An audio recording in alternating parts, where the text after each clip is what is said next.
3 beses dinidiligan yung palay sa isang araw. 2 linggo lang yung nakalipas. Unti-unti na namin napapansin talaga na lumalaki na talaga dito yung mga palay na ginawa namin nung nakaraang araw. Natapos na rin namin itanim dito yung mga sili no nakaraang araw na nilagyan namin ng bakal. Kaya tara, samahan nyo ako sa araw na to. Marami tayong pag-uusapan. Marami din tayong kakainin sa araw na to. Bukod sa araw-araw, madalas araw-araw talaga.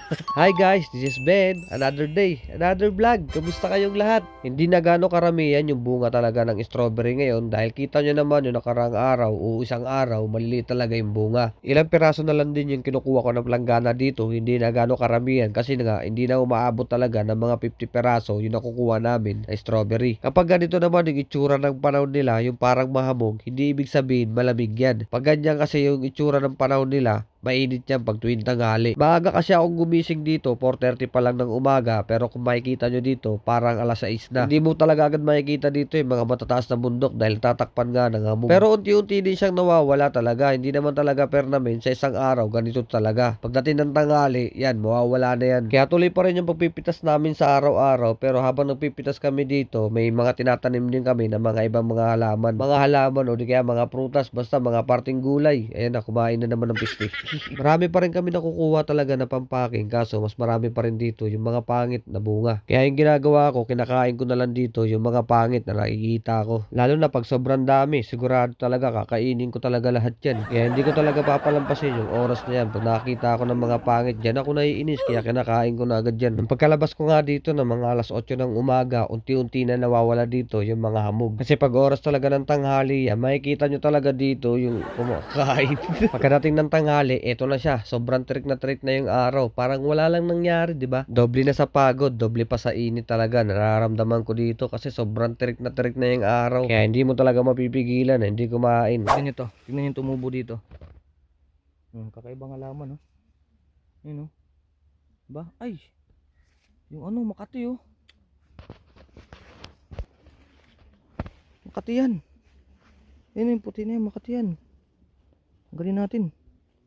Makati yan, eh. At hindi na rin pala ako gumagawa dito ng mga maliliit na box yung kulay puti na nakikita nyo sa likod ng malaking karton. Sa isang tali ng mga box dito na nagagawa ko dito, 10 peraso lang. Hindi naman gaano karamihan yung nakukuha namin sa araw-araw. Kaya 10 peraso lang yung nagagawa ko sa isang tali. Kasi sa isang box na nagagawa talaga, nalalagay na planggana, halos 8 peraso na tray. Yung sinasabi ko dito na planggana, yung mga maliliit. 8 peraso kasi sa isang box na yun. O, di ba kumakaway-kaway pa? First time yung siguro ako nakita dito kasi may nagtanong nga dito kung paano daw mag-repack dito ng strawberry. Kasi kadalasan palagi nakikita nyo sa akin panay kain. Hindi ko napapakita sa inyo kung paano talaga nire-repack yung strawberry. Kasi minsan lang talaga ako magpacking dito dahil madalas talaga nasa labas talaga ang trabaho ko. Hindi talaga ako nagpapacking. Kagaya na lang nito, pag maraming pangit tsaka naman ako magpapacking. Yung walang ganong pangit na nakaraan, hindi naman ako pinagpapacking. Wala lang, ito lang yung ginagawa ko. Nilagay-lagay lang. Ma-flex ko lang, mapakita ko lang sa inyo nagpapacking ako. Pero hindi ko naman talaga tatapusin yan.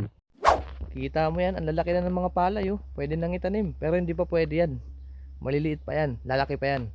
Kaya didiligan muna natin yan. Kera, diligan muna natin to. Baka kayong diligan ko. Rin ang palay. Grabe, no? Ang lalaki na ng mga ano. Halos lahat. Pero meron pang ano, yung mga maliliit, ay no, hindi pa tumutubo yung iba. Kaya taasan natin konti yung pagdidilig. Tapos dahan-dahan lang para lahat talaga mabasa. Hindi yung mabilis yung pagdidilig para ano, para mabasa talaga yung pinakalupa niya sa ilalim. Ganda, oh. Ganda ng pagkaano, bunga niya. Diba? Kailangan kasi malaki yan, eh. Oh, makikita niyo naman, di ba? Yung pinakaano. Araw-araw to dinidiligan. Yung may nabuhay na strawberry, oh, no. Maliit lang, may nabuhay na ng strawberry. Ito tayo sa pagdidilig ng palay, eh. Oh, ito, tignan nyo, nabuhay, oh. Strawberry yan, buhay. Grabe. Ano kasi, nababasa ko kasi minsan dito, eh, kaya may nabubuhay na strawberry. Mga lettuce, wala na, oh. Tagtuyot na, oh. Oh, wala na, oh. Ano nang init, eh. Sayang lang, di ba? Oh, meron pa dito, buhay pa nga, eh. Sayang lang, oh.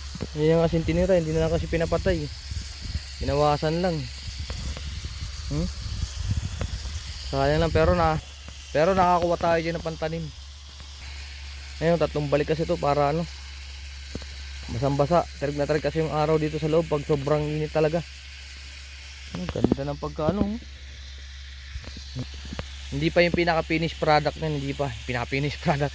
Hindi pa yung pinaka-ano niyan, yung pinaka-huli. Nakikita nyo pa yan, mas malaki pa yan, lalaki pa yan kaysa ngayon. Tataas pa yan. Yung parang isang dangkal sa isang kamay, mga ganyan. Mga isang dangkal na ano, para tanggalin yan tapos itatanim.